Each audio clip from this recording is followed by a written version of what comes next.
Boy, did Ford drop like a rock today. After disaster earnings, is Ford now a buy? Let's dig into the Ford company.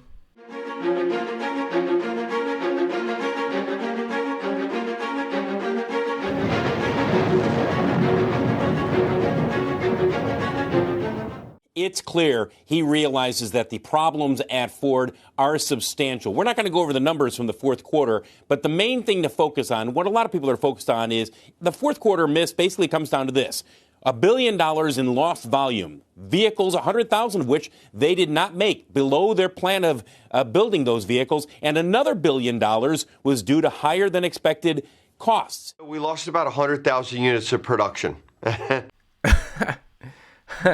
He kind of reminds me of another Farley. Well, if you're as good a lawyer as you are an athlete, you're going to be doing a lot of lawyer practicing in a van down by the river. And that's very material for us. Came in late in the quarter. Most of his chips, but some new supply issues. Now you could say, hey, that's just kind of bad luck for Ford. That's not how we see it. And they have to lower those costs. You will hear this time and again. Costs have to come down at Ford. In fact, Jim Farley says they're on the path right now to identify where they can do a better job when it comes to costs. So Ford hit a low of $12.78 today after some disturbing earnings. Now, Ford is one of the top selling vehicles in the world and one of the most recognizable brands. But this has been a turnaround story for a significant amount of time. And with the recent talk of EV, Ford is trying to get in there and be competitive, which has really driven up the price since the pandemic. Going from a low of $4.83, heading up as high as $21, and now coming back to right around the $12 and $13 mark. A couple reasons why people really like Ford. Number one is the brand recognition and the moat.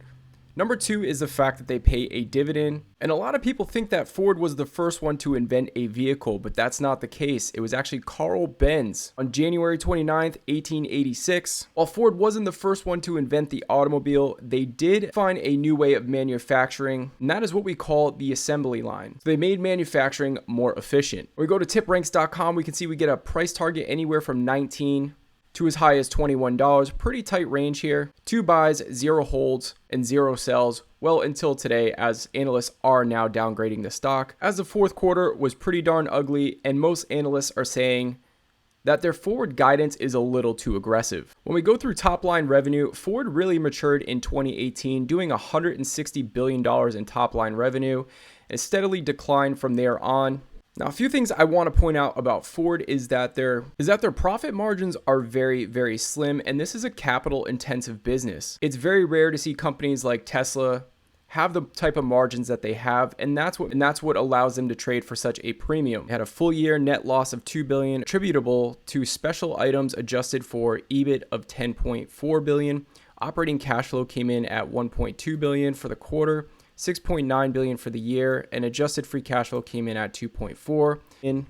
Net income was nearly negative $1.3 billion in 2020, positive $18 billion in 2021, and now for the full year of 2022, negative $2.1 billion. Add back in depreciation, add back in cash or securities realized, and when we bring it down to a bottom line number, net cash provided by operating activities was $6.8 billion.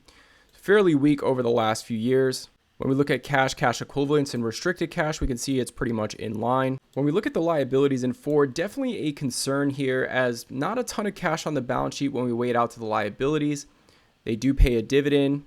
So financially, I definitely think there could be some questions here. So headwinds versus tailwinds. The headwinds are that we could go into a mild recession, and the tailwinds are that supply chains will probably improve.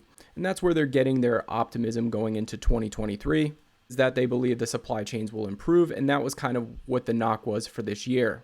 We can see here that analyst expectations are for them to do $155 billion in 2023, which they should surpass because they did $158 in total revenue this year. So I'm going to have them growing 2%, 3%, back down to 2%, which gets them to $161 billion of top line revenue for 2023. And really what you're hoping for is that the story on margin expansion takes place, that they get more efficient with their business model, and capital expenditures come down. So really, this is going to be a margin story.